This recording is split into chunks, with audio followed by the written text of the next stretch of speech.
सभी विद्यार्थी सभी अच्छे से होंगे।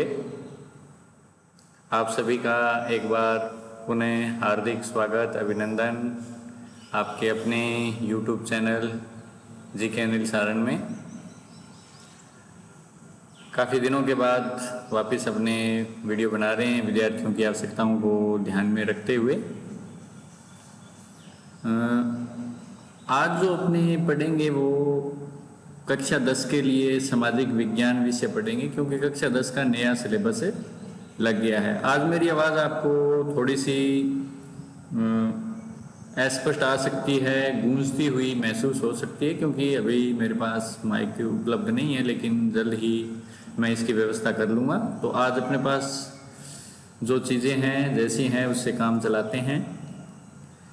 तो कक्षा 10 के लिए आज अपने सामाजिक विज्ञान विषय पढ़ेंगे। कक्षा 10 में नई पाठ्य पुस्तक, नए सिलेबस एनसीईआरटी के हिसाब से नया सिलेबस आ गया है, जिसमें सामाजिक विज्ञान विषय में कुल 4 किताबें आपकी लगनी हैं।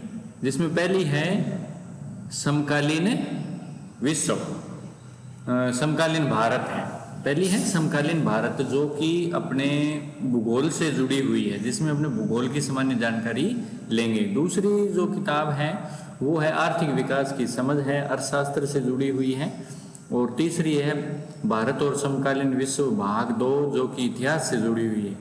भारत और समकालीन विश्व भाग 1 आप 9th क्लास में पढ़ चुके हैं।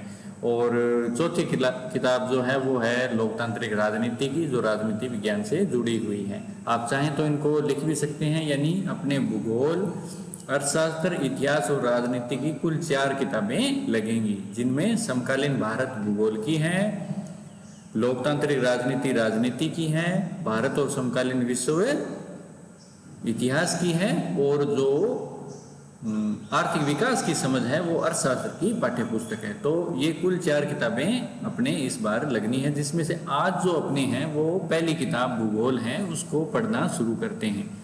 वैसे तो इनको कैसे पढ़ सकते हैं, सब में अलग अलग मैटर है, लेकिन अपने भूगोल से शुरू करते हैं, जो कि काफ़ी इंटरेस्टिंग रहेगा, आपको अच्छा भी लगेगा। तो आज अपने भूगोल से पहला चैप्टर इसका शुरू करते हैं। तो चलिए मैं आपको स्क्रीन पर ले चलता हूँ और वहाँ जाकर अपने पहला अध्याय देखते हैं। तो ये देखिए, भूगोल में जो पहला अध्याय है वो है संसाधन एवं विकास। यानी हम इस अध्याय में संसाधनों के बारे में पढ़ेंगे कि संसाधन होते क्या हैं और उनका जो विकास है वो किस प्रकार हुआ है। तो सबसे पहले अपने जानते हैं कि संसाधन किसे कहते हैं।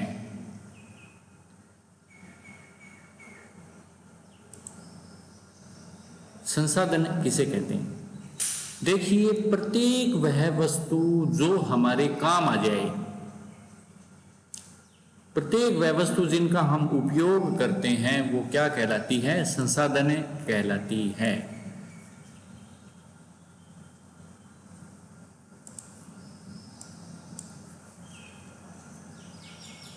यानी संसाधन होते नहीं हैं, संसाधनों को बनाया जाता है। कैसे?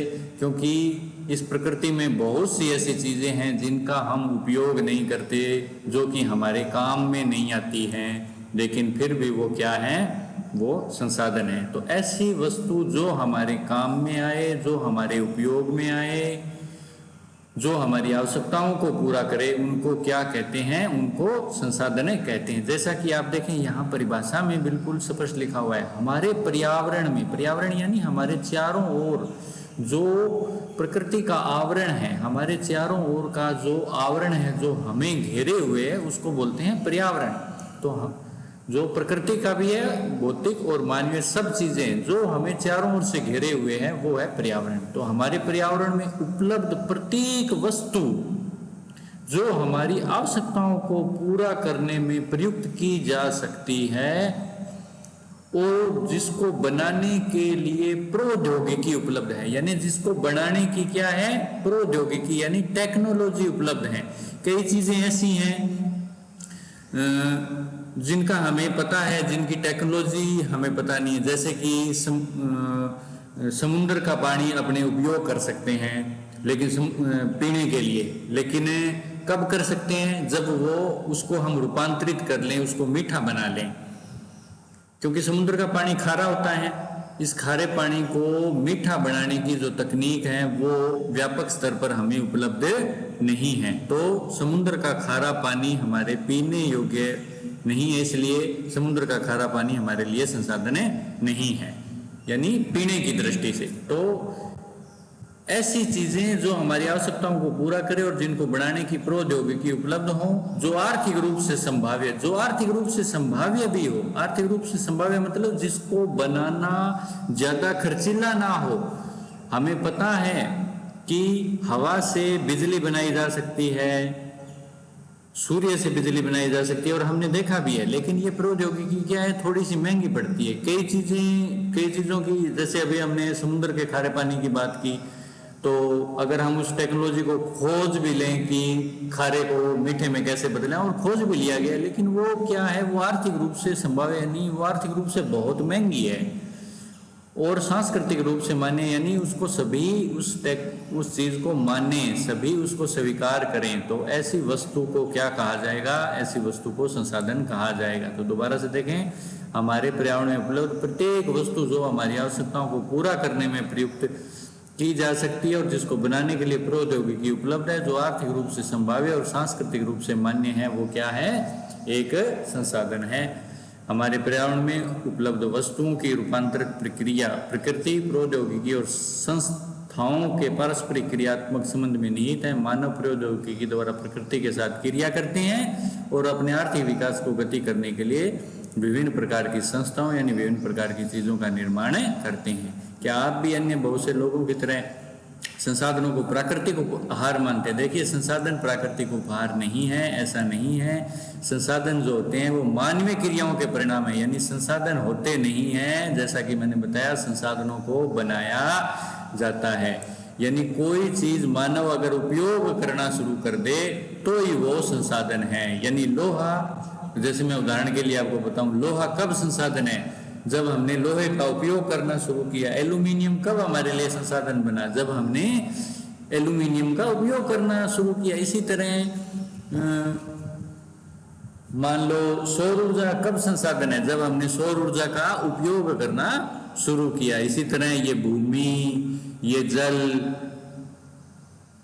जो हमने मकान बनाए हैं, जो सड़कें, नहरें, हमारे आसपास जो भी हमने जो कपड़े पहन रखे हैं, कपड़े, हमारे घर, तो हमारी किताबें, तो ये सारी चीजें क्या हैं? ये सारी चीजें संसाधन हैं और ये सब हमने बनाए हैं या हमने इनका उपयोग करना शुरू किया। कई चीजें ऐसी हैं जिनको हमने नहीं बनाया है, हमने उनका उपयोग करना शुरू किया है, तो वो हमारे लिए संसाधन बन गए। वो प्रकृति प्रदत्त हैं संसाधन। तो संसाधन, कुछ संसाधन प्रकृति प्रदत्त होते हैं, कुछ संसाधनों को मानव बनाता है।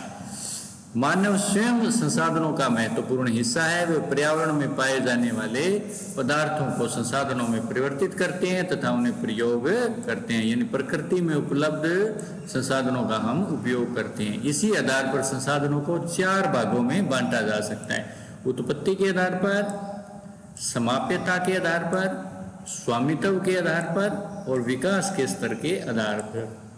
तो उत्पत्ति के आधार पर संसाधन 2 प्रकार के होते हैं, जैव और अजैव।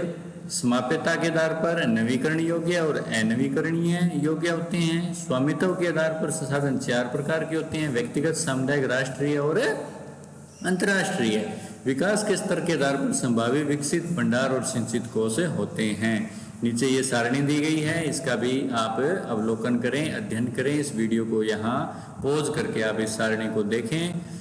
ये जो संसाधनों के प्रकार हैं, इनके बारे में हम कल विस्तृत रूप से या आने वाले वीडियो में विस्तृत रूप से चर्चा करेंगे। आज के लिए इतना ही, जिसमें हमने संसाधनों के बारे में पढ़ा कि संसाधन होते क्या हैं। तो आखिर में फिर से दोहरा देता हूँ, प्रत्येक वह वस्तु, चाहे वो प्राकृतिक हो चाहे वो मानवीय हो, जिनका हमने उपयोग करना शुरू कर दिया है, जो हमारी आवश्यकताओं को पूरा करे, जिसको बनाने की प्रौद्योगिकी उपलब्ध हो, जो आर्थिक रूप से संभाव्य और सांस्कृतिक रूप से मान्य हो, वो क्या कहलाती है? वो संसाधन कहलाती है। तो चलिए आज के लिए इतना ही। धन्यवाद। मिलते हैं एक नए वीडियो में।